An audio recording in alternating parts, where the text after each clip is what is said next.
J'ai grandi à la campagne. Pire que ça, j'ai grandi à la campagne dans une région que personne ne connaît mais que tout le monde s'accorde à dire que c'est une région pourrie. Une région où il pleut souvent, où parfois certaines personnes ont un certain accent, sur l'esthétisme duquel je ne m'exprimerai pas, où le fromage qu'on y fait sent le vieux slip. Ça me rappelle la tarte au maroilles de ma mamie. Oh la maison. Et où parfois ça sent la merde, littéralement, parce qu'on en met dans les champs pour que ça pousse mieux. J'ai grandi à la campagne, en Picardie, dans l'Aisne, dans un tout petit village. Des clichés, j'en ai entendu. J'ai même contribué à en faire tourner quelques-uns. Cette vidéo a pour but de rappeler des souvenirs aux gens qui ont grandi eux aussi dans une région aussi glamour qu'un pot de rillettes. Mais pas que! Cette vidéo a aussi pour but de faire découvrir les régions dites pourries aux autres. Ceux qui ont grandi dans des régions stylées. Une région dont on entend peu parler dans Confessions intimes. Par exemple. C'est pas ma fierté ça quand même. Il y a des gros avantages à avoir grandi à la campagne. Déjà, je pense qu'on a un meilleur système immunitaire. Parce que quand on était petit, à la maternelle, on jouait avec des gros pneus de tracteur. Bon, en même temps, quand on pense au nombre de bactéries qu'on peut trouver dans les bacs à sable de tout type de région, je sais pas si la différence elle est si impressionnante que ça, mais j'aime à croire que si. Quand je pense à mon enfance, j'ai, comme tout le monde, des odeurs qui me viennent dans le pif. Clairement, pour moi, c'est l'odeur de l'herbe fraîchement tondue, le muguet et le lilas dans le jardin de mes grands-parents, le fumet du barbecue dès qu'il fait beau. Bon, il y a aussi l'odeur de fumier lors des périodes d'épandage, mais bizarrement, j'arrive à pas trop y penser. T'es obligé de passer le permis dès que possible si t'as envie d'être un peu indépendant, et de pouvoir faire des choses en dehors de ton village. Alors on est plein à avoir passé le nôtre limite le lendemain de nos 18 ans, comme ça, c'était fait.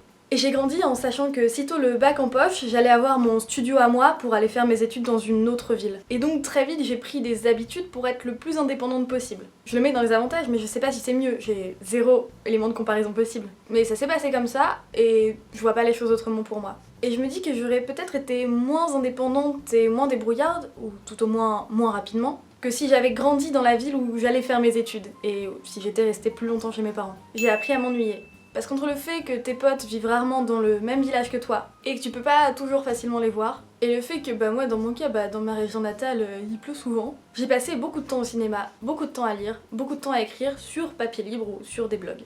Et si j'avais pas fait ça, peut-être que j'aurais jamais pris le pli d'être créative, ou peut-être que j'aurais pas pris le pli d'écrire autant, et peut-être que j'aurais une carrière totalement différente. En vrai, si ça se trouve, je dois ma carrière à la Picardie. Ha!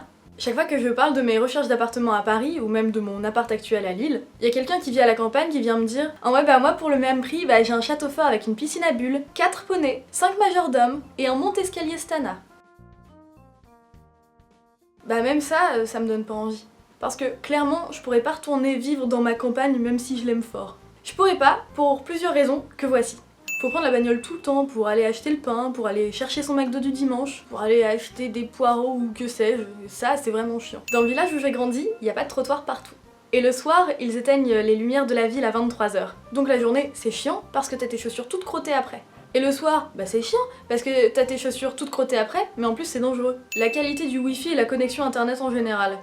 Depuis le forfait Tiscali où on pouvait pas téléphoner et être sur internet en même temps, j'ai l'impression que les choses elles ont pas beaucoup changé. Ça met 20 minutes pour charger une vidéo de 5 minutes, putain.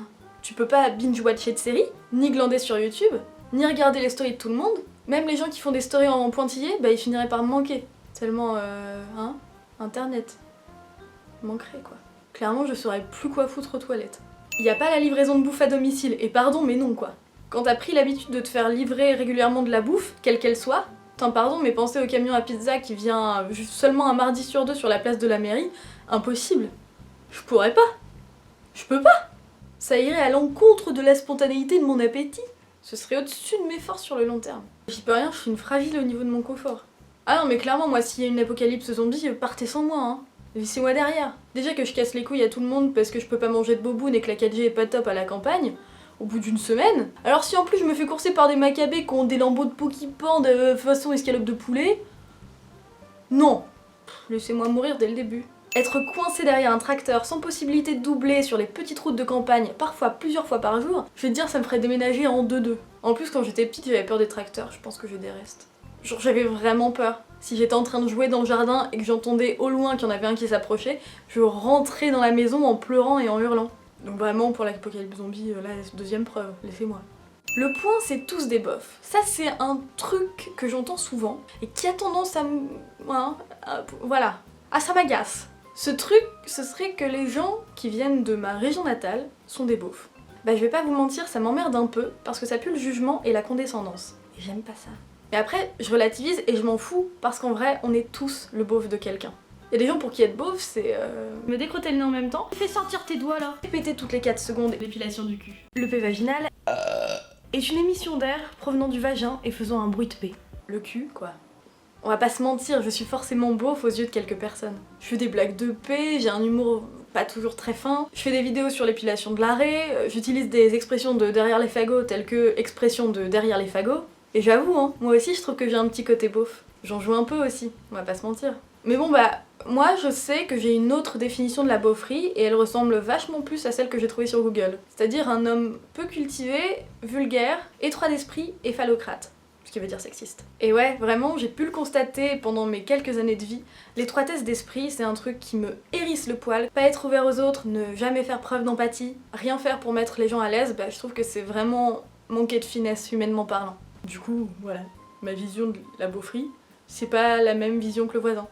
Enfin, que celle du voisin. Et des gens comme ça, ouais, il y en a partout. Enfin, quand je dis partout, rassure-toi, hein, il y en a pas actuellement sous ton canapé, enfin, je ne crois pas. Mais il y en a indépendamment de telle ou telle région. C'est marrant parce qu'autant je suis pas la dernière à faire des blagues sur ma Picardie natale, sur l'accent, les tracteurs, le taux de vote du FN qui me déprime tellement il est haut, la pluie, le fait que Rihanna viendra jamais y faire un concert, autant je supporte pas que des gens qui viennent d'ailleurs en face. Je sais pas si c'est un truc propre aux gens qui ont grandi dans une campagne à laquelle ils sont encore attachés, et qu'ils ont été obligés de quitter. Avec plus ou moins de joie. Vous me direz dans les commentaires si vous êtes pareil. Allez, que t'aies grandi dans une région communément trouvée pourrie ou que t'aies été élevé à Paris ou en bord de mer, je te fais un bisou et je te dis à la semaine prochaine pour une nouvelle vidéo. Eh salut Thio! Alors sauf si je tombe malade ou que mon ordi tombe malade et que je puisse pas faire de vidéo avant la semaine d'après, hein, bon ça peut arriver. Bon, dans le doute, abonne-toi, comme ça t'es sûr de pas la rater. Ma prochaine vidéo. Bisous Thio père!